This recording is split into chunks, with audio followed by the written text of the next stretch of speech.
yang telah aku rawat bagai anak sendiri. Mohon bersabar.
Satu, dua, dan tiga.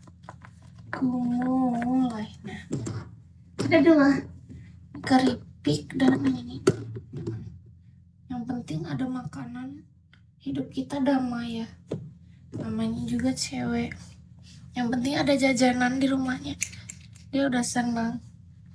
Supaya dia nggak ngamuk-ngamuk kalau lapar malam-malam.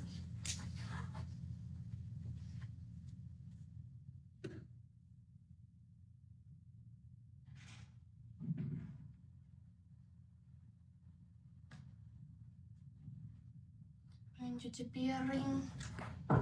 Jam berapa ini?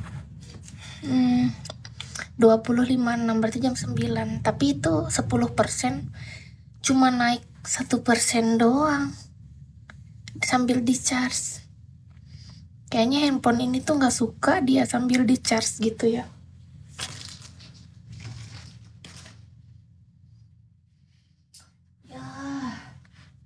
Yoku.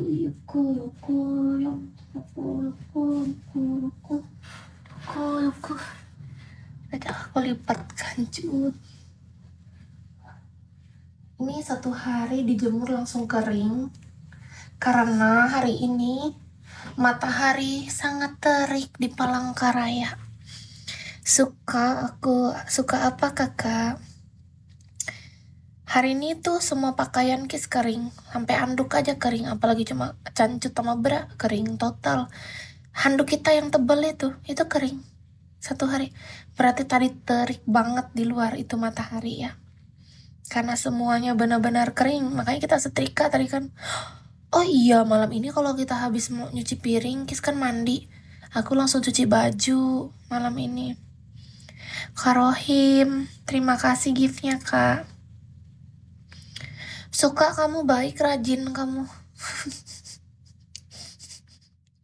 Makasih ya penilaian baiknya kak, thank you banget loh kak. Aku tuh lebih ke sadar diri aja sebenarnya. Sadar diri, sadar posisi. Hidup itu kan tentang kesadaran diri kak. Nah, kalau kita nggak rajin, nggak ada nyejain masalahnya kak. Jadi kakak kalau melihat ini rajin, kakak jangan bandingnya sama anak orang yang dia punya pembantu di rumahnya. Terus kita bilang, ih pemalas kamu. Bukan pemalas. Dia cuma sedang memaksimalkan fasilitas yang ada. Gitu loh kak. Jadi kita hidup tuh tentang masalah menerima keadaan, sadar diri, sadar posisi, melakukannya semuanya dengan ikhlas dan senang hati gitu. Banyak orang tuh suka menghakimi misalnya, ih dasar pemalas. Bukan malas, dia memang anak orang kaya. Di rumahnya ada ART 10, ada pembantu, ada sopir, ada tukang masak, ada tukang bersih. Bukan berarti dia malas. Kis melakukan ini, kurasa bukan karena rajin juga. Tapi karena sadar diri. Iya. Jadi kita mesti apa ya, lihat sikon gitu. Iya. Banyak orang berpikir bahwa ih malas banget jadi cewek, nggak bisa apa-apa. Lihat dia punya siapa di rumahnya. Bapak ibunya menyediakan pembantu misalnya. Bukan dia malas. Dia cuma sedang menempatkan diri di posisinya. Masa nih logika nih contoh ya. Di rumahnya ada pembantu, ada tukang masak, ada tukang cuci, ada driver, ada semua tersedia. Lalu dia melakukan semuanya sendiri. Untuk apa dia punya? Itu semua. Kita kan jadi orang tuh sebagai tanda ucapan syukur kita adalah apa yang dikasih ke kita, kita terima gitu. Artinya dia bukan malas, dia sedang menjalani perannya. Dia sedang bersyukur, dia sedang menerima pemberian dari Yang Maha Kuasa yang dititipkan ke dia.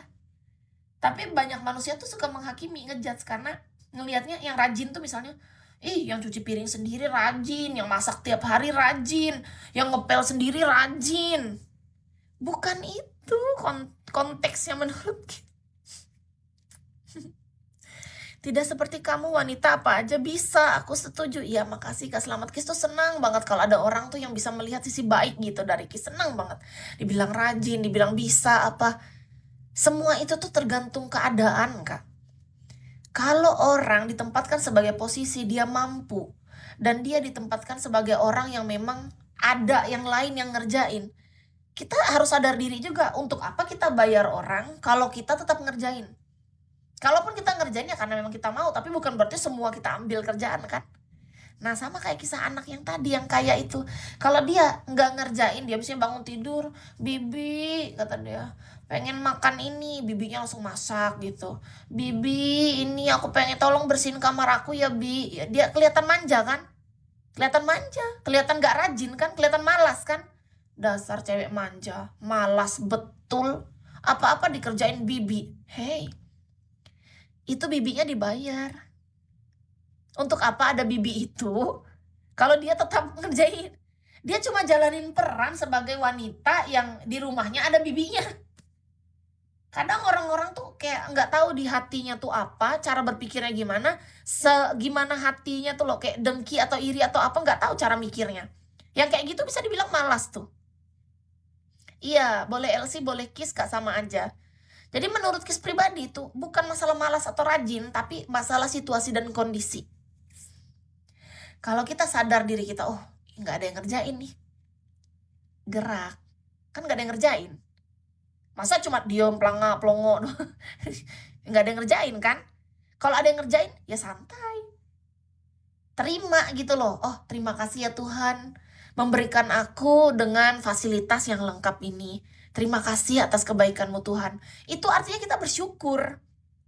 Sama kayak Ki sekarang, aku bersyukur setiap aku bangun pagi. Walaupun aku tidak semewah dan sefasilitas itu, aku bersyukur. Terima kasih Tuhan atas kesehatan ini. Terima kasih Tuhan dimampukan mengerjakan semuanya dengan lancar. Itu juga terima kasih.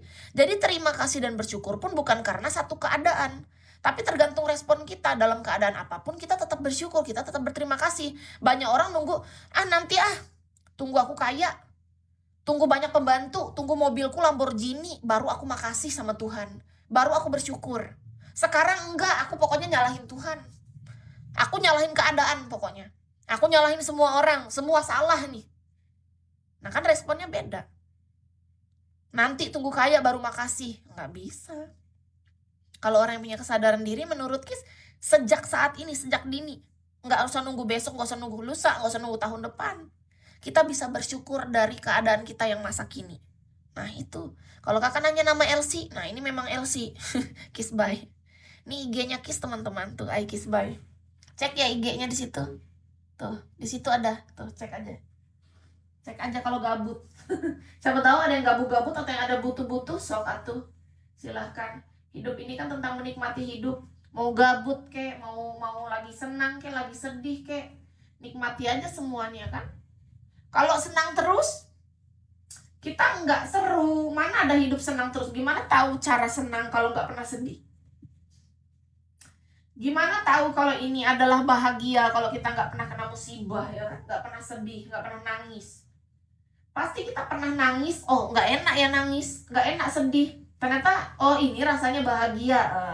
Oh ini rasanya hidup yang lebih nyaman tuh kayak gini, oh enak ya gitu. Kita tahu enak karena pernah ngerasa yang nggak enak. Kalau nggak pernah dikasih rasa nggak enak, nggak tahu mana yang enak. Kayak gitu dah, seru kan hidup. Jadi kalau hari ini dikasih yang nggak enak, ya bersyukur aja. Supaya nanti ke depan dikasih enak, kita tahu, oh ini enak tuh. Oh ini enak, bisa pesen makan GoFood enak tuh, nggak usah masak. Bisa laundry enak tuh, nggak usah capek nyuci, jemur, setrika gitu. bisa bisa apa-apa semuanya, tinggal bayar. Enak tuh ternyata. Oh, ternyata ini enak gitu.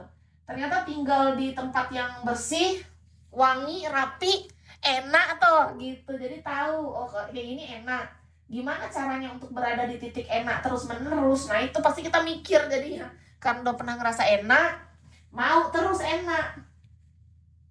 Walaupun kadang kehidupan gak selalu enak ya kan. Kadang-kadang ada gak enaknya juga. Tapi pasti